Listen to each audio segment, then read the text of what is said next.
Hello and welcome to Get It Off Your Chest, the funny side of breast cancer, our brilliant podcast. I'm Estelle Marr and I'm joined in Titty Towers today with Andrea Moulding. Lovely Andrea. How are you, Andrea? I'm fine, Estelle. How are you? I'm very, very well. You've had some bad news though recently, haven't you, Andrea? Your operation. She's looking at me like a startled rabbit, ladies and gentlemen. Come on. Yeah. You got let down, didn't you, kid? Yeah, my operation, which I became all kind of mentally prepared for. Quite looking forward to having a week in hospital with no washing, cooking, cleaning or doing anything. It got cancelled for the second time and I've already waited 4 years. So, yeah, I've had a bit of a tantrum about it, but I'm over it now. Yeah, so I'm waiting for my new date. You're allowed to be a bit dramatic, aren't you? Yeah. Just so everybody knows, it got cancelled because she had a chest infection because you're on 40 woodbines a day, aren't you? 60. 60. You're so rich. Is that where we got that lovely yellow dinge from on your It's where I get my sexy voice from. So. What were those? I wanted to say Caspian. That's not a ciggy, is it? Who we are? Was it Captain something? I don't know. I remember Woodbines in Australia when I went there, and you could buy a packet of 50. That was when I smoked and I was trying to look cool when I was about 23. A packet of 50 Woodbines. Stuff them up your sleeve like they do in Newcastle. Oh, I forgot about that. People used to put ciggies up their bloody sleeve. Yeah. It's funny when you see all these programs, isn't it? You see them like sat on a bus having a ciggy or whatever. I remember years ago going out with a lad and we were in a restaurant. You know, you could smoke in restaurants. That was a weird thing, wasn't it? You know, they'd say, do you want smoking or non-smoking? Like, literally the next table was smoking. Like, it made any difference. Exactly. Like, that floating smoke knew where the line was drawn. Yeah. There was an invisible barrier. I remember the waiter saying to my boyfriend, going, have you ever smoked a Camel? I remember Camel cigarettes. Yeah. And this lad didn't even smoke. He was like, have you ever smoked a Camel? And he went, no, I couldn't get the paper around it. Just always stuck with me, that one. And we've got a really good guest with us today, Elke Thompson, if you want to say hello. Hiya, no pressure. Yeah, Elke's joined us in Titty Towers today. She's come all the way from just outside Edinburgh, I believe, but she's quite exotic. She was born in Germany, weren't you, Elke? Yes, I was indeed. But I've lived here for coming up to 30 years, I think. So, yeah. Can't really read the German accent anymore. You sound pure Scottish. Thank you. So tell us about yourself. Tell us, a little bit about your cancer, when you were diagnosed and what kind of cancer you had. Yeah, so I was already widowed when I got a breast cancer diagnosis. I was widowed at 34. I was diagnosed with breast cancer at 37. I had very young kids. They were 3 and 6 at the time. But I'm a survivor and I'm still here and I'm really, really grateful. So what's, obviously there's lots of low lights when it comes to cancer, but, what are some of the highlights that you remember? Do you know what it is? I remember that one thing in radiotherapy, like you have to absolutely still and they zap you and they have to avoid all the important bits, your heart and everything, so they don't do damage. So I'm lying there minding my own business, just waiting for the zap. And just as she goes, oh, hold your breath, and they're playing music in the background and the song changes and it's burn, baby, burn. And I'm lying there and I'm going, oh my God, I need to hold my breath. I can't laugh. They might zap my heart. I could die. So yeah, that was hilarious. So I did tell him to please cut that out the playlist because it was off-putting when you just about surprised. So that was quite funny. Oh, that's brilliant. That's just reminded me of my MRI. When I had my MRI, I don't know if you've had one, but you lay on the table and your boobs are hanging through this hole in the bed. So you face down And, you know, they say, well, what music do you want? I was like, I don't really care, you know. So I can't remember what they put on, but one track I do remember was a Dolly Parton track. And I thought, are you kidding me? I'm lying here with your little B cups hanging through this mattress. And you've got the biggest breasted woman in the world singing to me. You're joking, aren't you? I remember You know- lying in the bed, and there was a woman opposite us, and there was, you know how like you get that camaraderie in the ward, and there's just no you know, you can't hide anything from anyone, can you? And they had a bedpan for her, and she had the most desperate wind, and everyone was trying to ignore it and like pretending they hadn't heard, and then Summer Breeze Makes You Feel came on, Oh and no. everyone just cracked up. The whole world. It was hilarious. Oh my God. Music is a wonderful thing, isn't it? Isn't it? Wonderful thing. Isn't it? Yeah, but you mentioned something about a coloscopy. A colposcopy. Yes. Colposcopy. Do you want to tell us about that? Or not? Gentle start. Yeah, no, I mean, I'll talk about anything. Dive right in. I get a letter saying, oh, your smears came back abnormal, you have precancerous cells. And I was like, what the hell? So of course I'm thinking worst case, it's spread, I'm done. Turns out it was two independent things, which is great. But I did need a colposcopy before I could start my chemo, where they basically scrape some cells of your womb, or however it works. So this was all like arranged really, really quickly. And this poor, lovely doctor phoned me and she says, I'll do you in my lunch break because I know it's really urgent.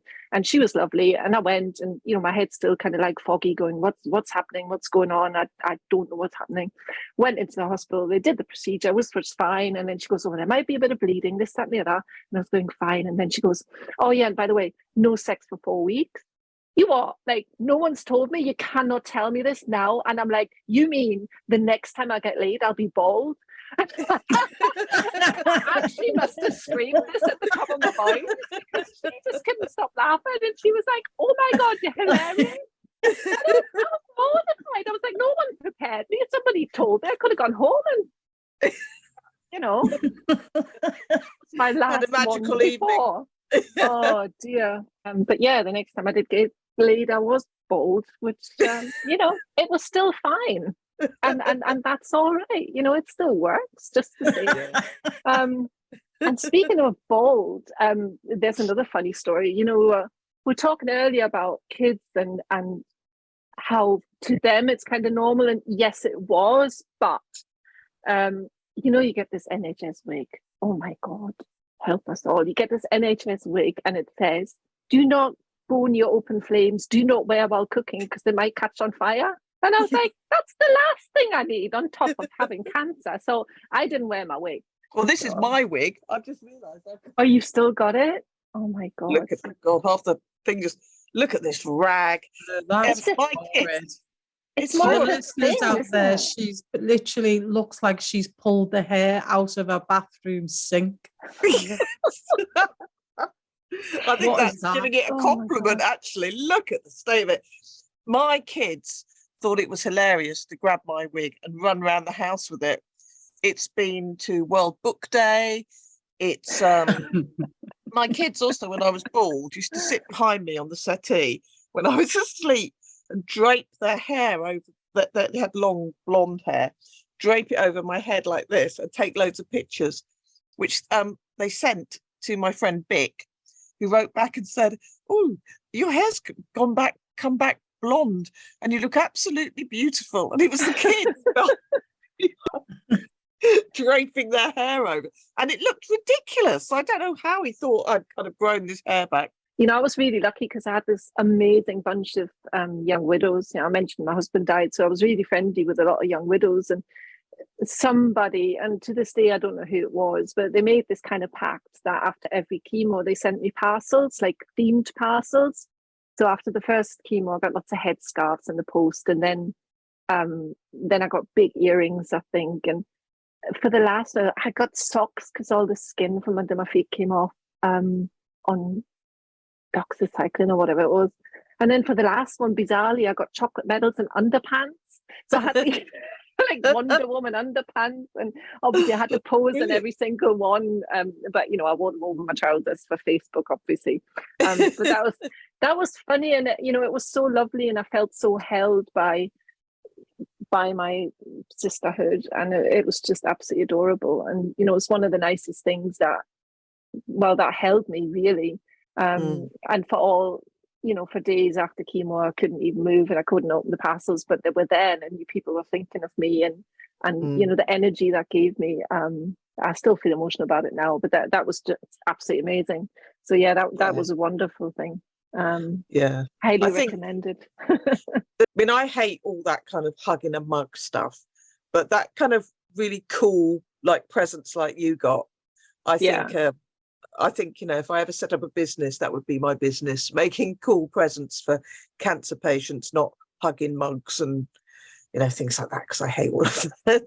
There isn't anything out there, is that? I remember somebody sending to me, which I did kind of like, and they sent them anonymously. I did find out later who they were, but it was a massive pair of knickers, just plain pair of white knickers, and there was a card in it saying basically like, these are your big pants. And it was basically to put your big girl pants on for what you're going through. And I just thought it was a really original, I've still got them, fun gift, because there isn't very many appropriate presents you can get somebody when they've got cancer. So you can give them something that makes them smile, even better. I do think as the three of us with your artistic skills, we should then set up a business doing cool gifts for cancer victims. What do you think? Cancer survivors, what do you think? Yeah, definitely. Trying to think what would have been the gift that I would have wanted, and it probably would have just been lots more drink, to be honest with you. I remember taking a picture. Lots of people tutted it at the time, but when you first come out of hospital and you're on about 50 tablets a day, and I remember having all these tablets on the coffee table. And then my husband saying, do you want some water? And I went, no, actually, I want a drink. Go and get me a proper drink. So we come in with my little champagne glass with a glass of champagne, and I put it on the table and took a picture and went, this is how Estelle takes tablets. But the amount of people that messaged me, that direct message saying, don't think you really should be doing that, and this, that, and the other, and you're like, well, you bloody try it. Exactly. I thought, I'm sat here with one boob, with two drains hanging out of me, and if you're going to begrudge me a glass of champagne, friend of mine, sod off. Put your special brew down, Estelle. And get your out. Yeah. I found that on chemo, not much tasted like it's meant to taste or how it used to taste. It was like a potato tastes like a sausage, tastes like a gummy bear, tastes like, it was just the same thing. The only two things that tasted proper was red pepper and red wine. So I'm with you, girl. Very good. That's all a woman needs in her life: red pepper and red wine, and pineapple. I did like a pineapple. Oh no, I'd rather have Elke's. Not the To be fair, yeah, I think I would as well. Just going to say thank you ever so much, Elke, for coming on. Yeah, amazing. Thank you so much for finding me and asking me. Great, I love it. No, the thanks is from us, and thank you so much. Now, just got Andrew and I. We're going to try and entertain you. Because actually we are the stars of the show, so we absolutely think darling, we should have the spotlight on us just occasionally. Actually, the stars of the show are you, the listeners. And oh my god, and next week we're bringing out a single for charity. No, we decided this week, we've had so many people write in, we're on Instagram and emails and God knows what. We're like, no, we've got to tell people stories because they're hilarious. So we've got all the emails and all of that in a big box, and we're just going to pull them out and see what happens. Pull them out. Do you want to kick off proceedings then? Come on, what's letter number one? Who are they and where are they from? Well, I haven't used their real names. Let's start with this one. This one is from a listener who sent in an email, and she uses the name Margot. but it's not her real name. She must have posh. Rubber gloves. People call me Margot sometimes when I put my rubber gloves on. Exactly. But she started kind of in the letter. I'm not going to read it all because it's quite long, but she starts by telling us how after kind of chemo and losing her hair, she felt absolutely hideous. So she starts with, when you first have no hair, you hide away and feel absolutely rubbish. I had a boring wig from Macmillan, but it was itchy and I found it intimidating to wear it out. So I was just slobbing around at home for weeks on end in my pyjamas, watching Good Morning Britain, when my fabulous friend Pedro came round. And he said, Stop. Well, do people called Margot knock about with people called Pedro? Really? Pedro? I've got a feeling Pedro is not his real name. It's probably called Dave or something. And how far back have we gone with Good Morning Britain? Wasn't that when Frank Boff did it? I'm too busy working to ever be watching daytime television or Homes Under the Hammer. I saved that for the breast cancer unit. Right, so she's in her PJs watching Frank Boff. No, she's looking like a total slob sitting at home, drinking tea, watching Good Morning Britain. And in comes the fabulous Pedro. He says, why? He's got to be fabulous with a name like Pedro. Absolutely. And I think that's why she's chosen it. Can't be weedy. So he's her mate, and he comes round and he says, hey girl, get yourself up, get yourself dressed. You're coming shopping with me, and I'm going to make you look gorgeous, darling. Okay. So she says, after much cajoling and a bacon sandwich, we headed out into town. We found this little shop that was rammed with wigs, every style and colour you could think of. Pedro dived straight in, grabbing armfuls off the shelf, and tried loads of them on himself. He basically turned the whole shop upside down, and he said, you're strawberry blonde, fancy going dark? You've got short hair. Let's get a long wig with a fringe. Pedro promised he'd buy me a cocktail if I went with a long black wig.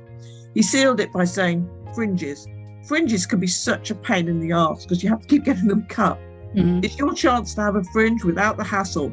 Get a wig and you won't have to keep cutting it. And with that, we bought the wig. And tired from shopping, we went into a trendy bar and he ordered 2 porn star cocktails, which I believe are your favourite type of cocktail as well. Oh, yeah, definitely. Yeah, definitely. Do like a little porn star. And she's sitting there drinking a porn star, and she noticed a table kind of nudging each other and laughing. And she said, instantly my confidence dropped, and I thought, they can tell it's a wig and I look ridiculous. Pedro tried to reassure me and promised me I looked fabulous. But they kept on laughing at her and pointing at her. Oh. And after about 5 minutes, he said he needed to go to the loo, and he left me feeling even more self-conscious. On the way back, I noticed he was in discussion with the offending table, and worse still, he was leaning over, speaking to them. So she's absolutely freaking out. And he's now laying into them. Well done, Pedro. Pedro's going up in my estimation here. Oh, go Pedro. Go on. And she says, obviously he was having a go to get them to apologise. Yeah. She said, I just sat there feeling hideous and I nearly died of embarrassment. So, looking sheepish, the first woman came up and and she asked for my autograph. She thought I was Claudia Winkleman. And for our overseas listeners, she hosts Strictly Come Dancing. And she also does a shampoo advert, doesn't she? Yeah, she does the Head and Shoulders, dandruff shampoo. She has got gorgeous hair. Exactly. Yeah. She probably gets so more they money actually for thought the she was Claudia Winkleman. That's she why was the Claudia point. Winkleman. Oh, God. And Pedro told them he was my agent and I would sign autographs, but no to photographs, as we had an exclusive deal with a magazine. So she says, I signed 5 napkins, the most flamboyant signature I can muster. They also asked me questions about Strictly, which I don't actually watch. But luckily for me, Pedro does, and he's a massive fan. Oh, you could tell he would be, the way he was trying on them wigs. Exactly.